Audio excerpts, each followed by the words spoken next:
வணக்கம் கடகராசி நண்பர்களே. தமிழ் புத்தாண்டான குரோதி வருஷம் பிறக்க போகுது. இந்த குரோதி வருஷத்தில் உங்களுக்கு எந்த மாதிரியான பலன்கள் கிடைக்க போகுது அப்படிங்கிறத தான் பார்க்க போகிறோம். கடகராசியில் புனர்பூஷ நட்சத்திரம், பூச நட்சத்திரம், ஆயில்ய நட்சத்திரம் 3 நட்சத்திரங்கள் இருக்குது. இந்த 3 நட்சத்திரக்காரவங்களுக்குமே எந்த மாதிரியான பலன்கள் கிடைக்க போகுது அப்படிங்கிறத தான் இப்போ பார்க்க போகிறோம். முதலாவதாக குரு பகவானை பார்க்கலாம். குரு பகவான் உங்களுடைய ராசிக்கு தற்போது 10வது ராசியில் தான் இருக்கார். பொதுவாக குரு பகவான் 10வது ராசியில் இருக்கக்கூடாது அப்படின்னு சொல்லுவோம்.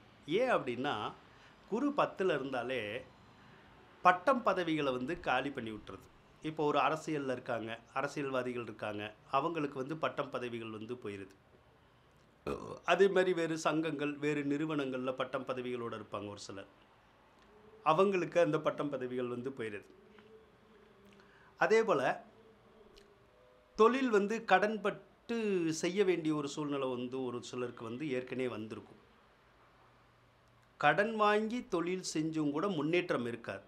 அப்போ அதுலேயும் நஷ்டம் வர மாதிரியான சூழ்நிலைகள் வந்துடும். அப்போ ஏற்கனவே தொழில் செஞ்சுக்கிட்டு இருக்கவங்களுக்கு விருத்தி இருக்காது. அப்போ தொழில் மூலமாக அந்த சிரமங்கள் அப்படின்னு சொல்கிறோம்ல, அந்த சிரமங்களை அனுபவிக்கிற மாதிரி போகும். தொழில் விறுவிறுப்பாக இருக்காது. தொழில் செய்யவே நமக்கு ஆசை வராது, எண்ணமே வராது. ஒரு மாதிரி ஏதோ ஒரு டல்லடித்த மாதிரியே ஒரு ஃபீல் இருக்கும் நமக்கு. தொழில் செய்யலாமா வேண்டாமாங்கிற மாதிரிலாம் வந்துக்கிட்டே இருக்கும். அதே மாதிரி வேலை பார்க்குறவங்களுக்கும் வேலை போயிடும் பார்த்துக்குங்க, 10ல் குரு இருந்தால். அதனால் 10ல் குரு இருக்கிறது நல்லதில்லை. இது எவ்வளோ நாளைக்கு அப்படின்னா, சித்திரை மாதம் 18ஆம் தேதி வரைக்கும் மட்டும்தான். ஏன்னா சித்திரை 18ஆம் தேதி குரு பகவான் பயிற்சி ஆக போகிறார். மே மாதம் 1ஆம் தேதி பயிற்சி ஆகிறார். உங்களுடைய ராசிக்கு 10வது ராசியிலேருந்து 11வது ராசிக்கு பயிற்சி ஆக போகிறார். அப்போ 10வது ராசியில் இருக்கிற போது தான் நல்லது செய்யலை. 11வது ராசியில் நல்லது செய்யுமான்னு கேட்டிங்கன்னா கண்டிப்பாக நல்லது செய்யும். ஏன்னா எந்த ஒரு கிரகமுமே 11வது ராசியில் இருக்கிற போது அற்புதமான பலன்களை கொடுக்கும். சரி, இப்போ குரு 11ல் இருக்க போகிறார். என்ன மாதிரி அற்புதமான பலன்களை கொடுப்பார்னா, குரு பகவானே பொதுவாக பணத்துக்குடைய அதிபதியே அவர் தான், குரு தான். அப்போ என்ன பண்ணுவார், பணத்தை கொடுக்கறதுக்கான வாய்ப்புகளை உங்களுக்கு உருவாக்குவார். அப்போ ஏதோ ஒரு வழியில் உங்களுக்கு பணம் வரும். அப்போ பண கஷ்டம் உங்களுக்கு தீரும். அதே மாதிரி கடன் காட்சி பிரச்சனைகள் தீரும். நிலுவையில் வராமல் இருந்த தொகைகள் இருக்குல்ல, அதெல்லாம் ஆட்டோமேட்டிக்காகவே வரும். அதே மாதிரி கல்வியில் நல்ல முன்னேற்றங்கள் கிடைக்கும். குழந்தைகள்னால மகிழ்ச்சியும் ஆதாயமும் கிடைக்கும். கோயில் குளங்கள்னால நன்மைகள் கிடைக்கும். பெரிய குருமார்கள் இருக்காங்கல்ல, அவங்கள் மூலமாக நல்ல ஆசீர்வாதங்கள் நல்லா கிடைக்கும். அதே மாதிரி தங்கத்தின் மூலமாக நல்ல ஆதாயங்கள், நன்மைகள் எல்லாமே கிடைக்கும். சிலருக்கு லாட்ரி, ரேஸு, சூதாட்டம், ஷேர் மார்க்கெட்டு இந்த மாதிரியான வகையில் கூட நன்மைகளை கொடுக்கறதுக்கான சந்தர்ப்பங்கள் உங்களுக்கு இருக்கும். அதே போல் 11வது இடம் நல்ல இடம் அப்படிங்கிறனால முதல் திருமணத்தில் தோல்வியாக இருந்திருக்கலாம் சிலருக்கு. அவங்க 2வது திருமணம் பண்ணணும்னு நினச்சா 2வது திருமணத்தை நடத்தி தரும். அதே மாதிரி தனக்கு மூத்து பிறந்திருக்காங்கல்ல, அவங்களுக்கு நன்மைகள் கிடைக்கும். அவங்களால நமக்கு உதவிகளும் ஆதாயத்தையும் கொடுக்கும். அதனால் குரு 11ல் இருந்தால் உங்களுக்கு சர்வ யோகம் அப்படின்னு அர்த்தம், சர்வ லாபம் அப்படின்னு அர்த்தம். அப்போ இந்த குரோதி வருஷம் குருனாலேயே உங்களுக்கு சிறப்படைய போகுது அப்படின்னு சொல்லலாம். அப்போ நீங்கள் நினச்சி பார்த்த காரியங்களும் சரி, நினச்சி பார்க்காத காரியங்களில் கூட நிறைய வெற்றிகள் கிடைக்கும். நிறைய பேர் புதுசாக தொழிலெல்லாம் தொடங்குறதுக்கான வாய்ப்புகளை உருவாக்கி கொடுக்கும். தொழில் தொடங்கினாலும் ரொம்ப நல்லாயிருக்கும். வேலை இல்லாதவங்களுக்கு நல்ல வேலை கிடைக்கும், நல்லா சம்பாதிக்கலாம். அதனால் இந்த குரோதி ஆண்டு குருவால் எக்கச்சக்கமான நற்பலன்களை கொடுக்க போகுது அப்படின்னு நம்ம சொல்லலாம். சரி, சனி பகவானை எடுத்துக்குவோம். சனி பகவான் உங்களுடைய ராசிக்கு 8வது ராசியில் தான் இருக்கார். அஷ்டம சனி தான் ஓடிக்கிட்டு இருக்கு உங்களுக்கு. சரி, அஷ்டம சனிங்கிறது கொஞ்சம் நல்ல சனி இல்லை தான், சரிங்களா? அப்போ சனியினால் மிகுந்த நன்மைகளை வந்து நம்ம இந்த வருஷம் வந்து எதிர்பார்க்க முடியாது. எதிர்பார்க்க முடியாதுன்னா பொருளாதாரம் மற்ற விஷயத்துலலாம் பிரச்சனை வராது. அதெல்லாம் நல்லா தான் இருக்கும். சனியாகப்பட்டவர் வந்து அஷ்டமஸ்தானத்தில் இருந்தால் எந்த காரியம் செஞ்சாலும் அந்த காரியம் வந்து லேட்டாக நடக்கும். ஒரு தடவைக்கு 2, 3 தடவை வந்து நம்ம செய்யணும். அப்படின்னா தான் அந்த காரியங்கள் வந்து கரெக்டாக நடக்கும். அதே மாதிரி அஷ்டமஸ்தானம் வலிமையாக இருக்கிற போது வம்பு வழக்குகள் வந்து தேடி வரும். புதுசாக வந்து எதிரிகள் வந்து நமக்கு வந்து உருவாவாங்க. எதிரிகளால் வந்து நம்ம வந்து கொஞ்சம் மனக்கலக்கம் அடைகிற மாதிரியான ஒரு சூழ்நிலைகள் வந்து உருவாகும் அப்படின்னு வந்து சொல்லலாம். அதே மாதிரி வண்டி வாகனத்தில் வந்து பார்த்து போகணும். ஏன்னா சனி 8ல் இருந்தால் ஒரு சிலருக்கு வாகன விபத்துக்கள் ஏற்படுறதுக்கான வாய்ப்புகள் வந்து இருக்கும். அப்போ ஒன்று வண்டியிலேருந்து கீழே விழுகலாம், இல்லைன்னா நீங்கள் வண்டி ஓட்டிகிட்டு போகிறீங்க, காரு அந்த மாதிரி எதுவும் ஓட்டிகிட்டு போகிறீங்க அப்படின்னா அந்த வாகனங்கள் வந்து பிற வாகனங்கள் மேலே மோதலாம். இந்த மாதிரியெல்லாம் தொந்தரவு இருக்குல்ல, அதை வந்து அந்த அஷ்டம சனி தான் வந்து கொடுப்பார். அப்போ வாகனத்தின் மூலமாக கவனமாக இருக்கணும். அதே மாதிரி வாகன தொழில் செய்கிறவங்க ரொம்ப ரொம்ப கவனமாக இருக்கணும்.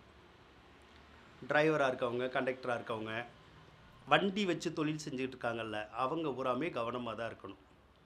ஏன்னா அந்த வாகனத்தினால தான் தொந்தரவு வரும்னு இருக்கும். அப்போ வந்து அந்த வாகன தொழில் வந்து ரொம்ப சிறப்பாக இருக்காது. அப்போ அந்த வாகனத்தின் மூலமாக நமக்கு வம்பு வழக்குகள்லாம் கூட வரும். வாகனத்தின் மூலமாக பிரச்சனைகள் வரும். வாகனத்தின் மூலமாக சம்பாதிக்கிறது வந்து கொஞ்சம் கஷ்டமாக இருக்கும். அந்த வாகன தொழில் வந்து ரொம்ப நல்லா இருக்கும்னு சொல்ல முடியாது. கொஞ்சம் மிதமாக தான் இருக்கும்.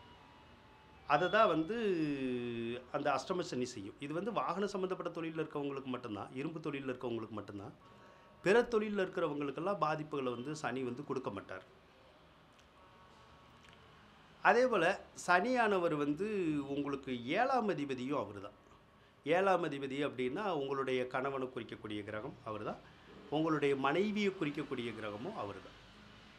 அப்போ 7ஆம் அதிபதி 8ல் இருந்தாலே ஒரு சில வீட்டில் கணவன் மனைவிக்குள்ள ஏதாவது கருத்து வேறுபாடுகள் வந்து அடிக்கடி உருவாகிட்டே இருக்கும்.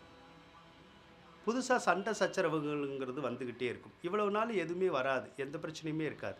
ஆனால் இப்போ பார்த்தா அந்த சண்டை சச்சரவு அப்படிங்கிற மாதிரி ஏதாவது ஒரு விஷயங்கள் வர்றதுக்கான சாத்தியக்கூறுகள் வந்து இருக்கும். அதனால் கணவன் மனைவிக்குள்ளே முடிஞ்ச அளவுக்கு நீங்கள் விட்டு கொடுத்து போகிறது வந்து நல்லது. அதே மாதிரி உங்களுடைய கணவன் அல்லது மனைவி அவங்களுக்கு கூட வண்டி வாகனத்தினால சில ஆபத்துக்கள் வரலாம். அதனால் கொஞ்சம் அந்த வாகன போக்குவரத்தில் மட்டும் கவனமாக இருக்கிறது நல்லது. சரிங்களா? சரி, இதை தான் வந்து சனி செய்வார். இது இந்த குரோதி ஆண்டும் சரி, அதுக்கடுத்து வர்ற ஆண்டில் கூட சனி 8ல் தான் இருப்பார். அப்போ வரைக்குமே அந்த பலன்கள் மட்டும் கொஞ்சம் இருக்க தான் செய்யும். அதனால் சனியினால் பலன்கள் வந்து நமக்கு ரொம்ப எதிர்பார்க்க முடியாது. அது சனி விஷயத்தில் மட்டும் நம்ம கொஞ்சம் கவனமாக இருக்கிறது நல்லது. இப்போ சனி 8ல் இருக்கிறனால நமக்கு கஷ்டப்படுத்துது இல்லையா? அதுக்காக நம்ம என்ன பண்ணலான்னா, சனிக்கிழமை தோறும் ஆஞ்சநேயரை வந்து வழிபட்டுக்கிட்டே வரலாம். ஆஞ்சநேயரை 11 முறை சுற்றி நம்ம வழிபட்டால் நல்லாயிருக்கும். அதே மாதிரி சனி பகவானுக்கு சனிக்கிழமை தோறும் எள்ளு விளக்கு ஏற்றி வழிபடுறோம்ல, அந்த மாதிரி வழிபட்டாலும் உங்களுக்கு அந்த சனியினால் ஏற்படுற அந்த சிரம பலன்கள் வந்து குறையும் அப்படின்னு சொல்லலாம். கஷ்ட பலன்கள் வந்து குறையும். சரி, அடுத்து உங்களுக்கு ராகு பகவானை எடுத்துக்குவோம். ராகு பகவான் வந்து உங்களுக்கு பாக்கியஸ்தானத்தில் தான் இருக்கார். பாக்கியஸ்தானத்தில் ராகு இருக்கிறது நல்லது தான். 9வது இடம் வந்து ராகு பகவானுக்கு உகந்த இடம் தான். அப்போ எதிர்பாராத வகையில் ஏதாவது சில நன்மைகளை வந்து கொடுப்பார், சில பண வரவுகளை வந்து கொடுப்பார். வாழ்க்கையில் நல்ல முன்னேற்றங்களையும் ராகு கொடுக்கறதுக்கான சந்தர்ப்பங்கள் வந்து உங்களுக்கு நிறையா இருக்கும். சில வெற்றி வாய்ப்புகளையும் வந்து உங்களுக்கு கொடுப்பார். அதே போல் தந்தையோட மட்டும் கருத்து வேறுபாடுகளை கொடுப்பார், அல்லது தந்தைக்கு வந்து உடல் நலத்தை வந்து கொஞ்சம் பாதிப்பார். இதை மட்டும்தான் ராகு செய்வார். மற்றபடி ராகுனால கெடுபலன்கள் அப்படின்னு சொல்கிறதுக்கான வாய்ப்புகள் வந்து உங்களுக்கு இல்லை. கேது பகவானை எடுத்துக்குவோம். கேது பகவான் வந்து உங்களுடைய ராசிக்கு 3வது ராசியில் தான் இருக்கார். கேது வந்து 3வது ராசியில் இருந்தால் உங்களுக்கு இளைய சகோதர சகோதரி இருந்தால் அவங்களோட கொஞ்சம் கருத்து வேறுபாடுகளை வந்து ஏற்படுத்துவார். அவங்களுக்கும் நமக்குமான உறவுகள் வந்து கொஞ்சம் சுமூகமாக இருக்காது.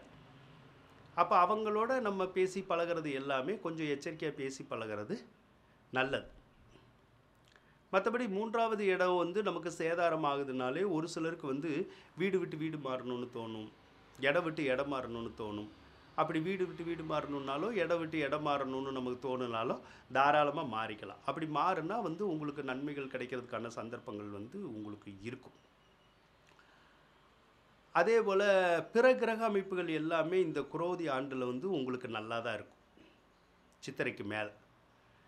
செவ்வாய் பகவானை எடுத்துக்கிட்டாலும் உங்களுக்கு 9வது ராசியில தான் இருப்பார். அதுக்கப்புறம் 10வது ராசிக்கு வருவார்.